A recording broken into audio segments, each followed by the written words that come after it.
वालेकुम दोस्तों, आज हमारा टॉपिक है mechanical properties of material. Material की मैकेनिकल प्रॉपर्टीज़ क्या क्या होती है, आज उसके बारे में हम पढ़ेंगे। तो उसकी मुख्तलिफ़ प्रॉपर्टीज़ के बारे में हम पढ़ेंगे, जैसे कि इलास्टिक प्रॉपर्टी, इलास्टिक मटेरियल के बारे में पढ़ेंगे। सेकेंडली जो हम पढ़ेंगे उसके बारे में प्लास्टिक मटेरियल, प्लास्टिक मटेरियल।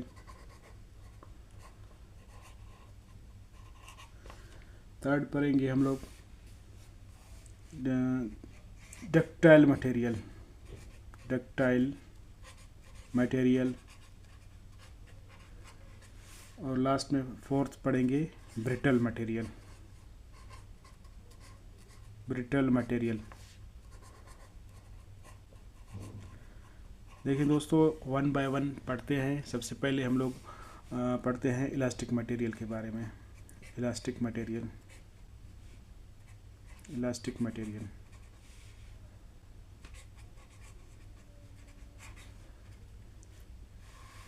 देखिए दोस्तों, इलास्टिक मटेरियल क्या होता है, इससे पहले थोड़ा सा आप लोग इसको समझ ले। इलास्टिक मटेरियल वो मटेरियल होता है, फ़र्ज़ करो कोई भी एक मटेरियल हो आपके पास, जैसा कि ये आपके पास कोई भी एक मटेरियल है, इस पे यहाँ पे फोर्सेस लगाई आपने। फोर्सेस के नतीजे में क्या हुआ, इसकी जो है लेंथ इंक्रीज़ हो गई। ये यहाँ पे आपने फोर्स लगाई, तो इस फोर्स के नतीजे में इसकी लेंथ इंक्रीज़ हो गई। जब ये फोर्स आप रिमूव करेंगे तो ये वापस अपनी ओरिजिनल पोजीशन में आ जाए। इसी तरह ऐसा मटेरियल जिस पे अगर आप एक्सटर्नल फोर्स लगा रहे हो तो उसकी साइज़ और शेप चेंज हो जाए, जब आप उसको रिमूव करोगे फोर्स को, तो वो अब वापस अपनी ओरिजिनल पोजीशन में आ जाए, तो वो इलास्टिक मटेरियल कहलाती है। जैसा कि इसको अगर हम लोग लिखना चाहें, when a material when a material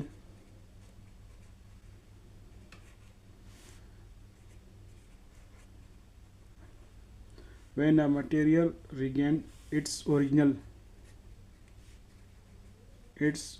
position after removal of force, after removal of external force, removal of external force।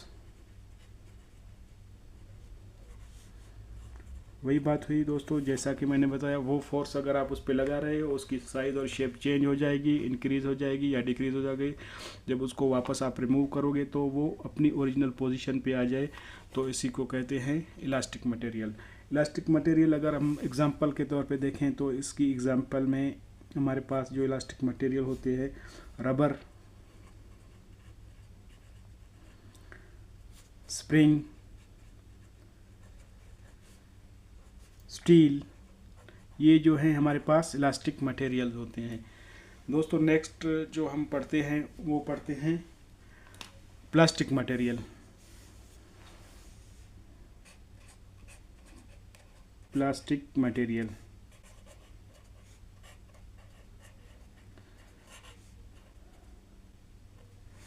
देखिए दोस्तों, प्लास्टिक मटेरियल हमारे पास वो मटेरियल होता है जिस पे कोई भी इस तरह आप एक मटेरियल है, आपने उस पर फोर्स अप्लाई की तो उसकी साइज़ और शेप इंक्रीज़ हो गई।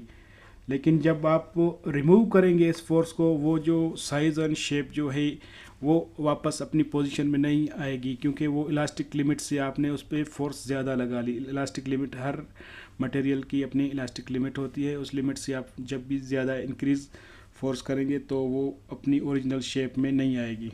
तो जब आप ये फोर्सेस जो जो आपने इसके लगाई, इसको अगर आप रिमूव भी कर दें तो ये जो न्यू शेप है इसकी यही बरकरार रहेगी। कहने का मतलब ये है कि वो फोर्सेस अगर आप रिमूव करें वो अपनी ओरिजिनल पोजीशन में नहीं आएगी। तो ऐसे मटेरियल को कहते हैं प्लास्टिक मटेरियल। अगर हम इसको थोड़ा सा लिखने की कोशिश करें, when a material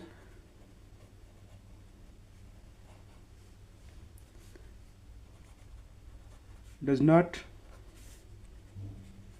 regain its original position.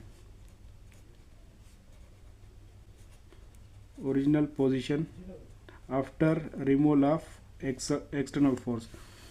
After removal of external force. लेकिन दोस्तों वही मटेरियल, एक बार फिर आप देख लें इसको, एक मटेरियल जिस पे आपने फोर्स लगाई, वो फोर्स अगर इलास्टिक लिमिट से इंक्रीज हो गई तो जो वो ऑब्जेक्ट है, अगर आप ये फोर्सेस को रिमूव करते हैं भी, वो अपनी असल पोजीशन में नहीं आती। तो ऐसे मटेरियल को कहते हैं प्लास्टिक मटेरियल। जैसे कि एग्जांपल के तौर पे हम देखें, इलास्टिक मटेरियल हमारे पास कौन से होते हैं। एग्जांपल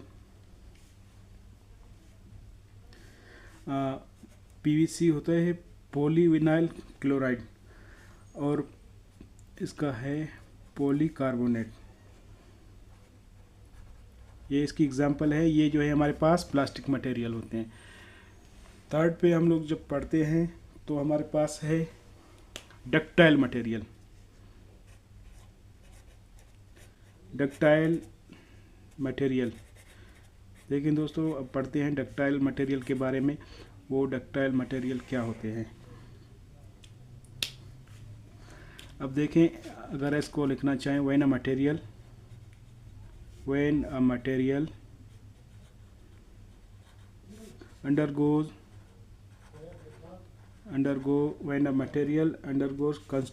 considerable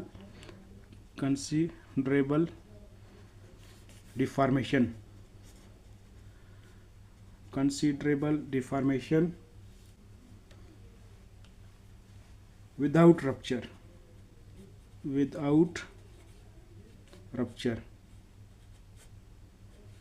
देखो दोस्तों, ये क्या होता है, कोई भी एक मटेरियल है, अगर आपने उस पर फोर्सेस कोई भी एक मटेरियल ले लें, आप उस पर अगर फोर्सेस लगा लें तो ये रप्चर होने से पहले जो है बहुत डिफॉर्मेशन, मतलब ये इसको रेजिस्ट करेगा। कुछ आपने इस पर फोर्स लगाई, ये कुछ इस तरह से आ जाएगा। तो अगर आपने इसके मज़ीद जो फोर्सेस लगाई तो वो कुछ इस तरह जो है थ्रेड लाइक स्ट्रक्चर में होगा। थ्रेड लाइक स्ट्रक्चर में उसके बाद जाके अगर आप थर्ड पोजीशन पे अगर आप उसको लगाएं, जाके वो फिर यहाँ पे मटेरियल टूट जाएगा। ऐसी फोर्सेस जिसमें डिफॉर्मेशन हो, मतलब रेजिस्ट बहुत ज़्यादा हो, डिफॉर्मेशन कंसिडरेबल डिफॉर्मेशन हो, तो उस चीज़ को कहते हैं डक्टाइल मटेरियल। इसमें मुख्तलिफ वायर्स, जैसे कि आपने फोर्स अगर इस पर लगाई तो वे वायर्स में आ जाएगा। ये आखिरी जो है हमारे पास वो है ब्रिटल मटेरियल के बारे में पढ़ेंगे। ब्रिटल मटेरियल देखें, ब्रिटल मटेरियल बेसिकली होता क्या है। ब्रिटल मटेरियल, कोई भी आपने एक मटेरियल लिया, कोई भी एक मटेरियल है, इस पे फोर्सेस लगाई, फोर्सेस के बाद क्या हुआ, ये जो है यहाँ पे कुछ शीट में कन्वर्ट होके फिर जाके ये रप्चर हुआ, तो इसको कहते हैं ब्रिटल मटेरियल। ब्रिटल का अगर हम लोग लिखना चाहें इसको, when a material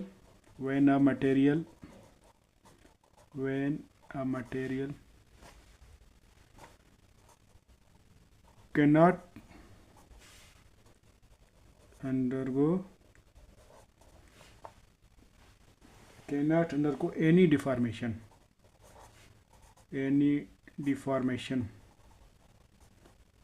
when a material cannot go any deformation and it fail, और ये फेल जो होता है बाय रप्चर, तब जाके ये टूट जाएगा, तो इसको कहते हैं ब्रिटल मटेरियल। ये जैसे कि ये मैंने डायग्राम बनाया, तो वो टूटने से पहले कुछ शीट नुमा में चेंज हो गया, तो उसको कहते हैं ब्रिटल मटेरियल। अगर इसकी एग्जांपल ली जाए तो हमारे पास एग्जांपल के तौर पे हम लोग इसको लेते हैं, जैसे कि टिम्बर हो गया, कास्ट आयरन हो गए, टिम्बर, कास्ट आयरन, ग्लास हो गया, ये सब हमारे पास ब्रिटल मटेरियल में आते हैं। दोस्तों ये थी मेरी आज की video, mechanical properties of a material. अगर आपको मेरी वीडियो अच्छी लगी तो सब्सक्राइब, लाइक, शेयर ज़रूर करें। शुक्रिया।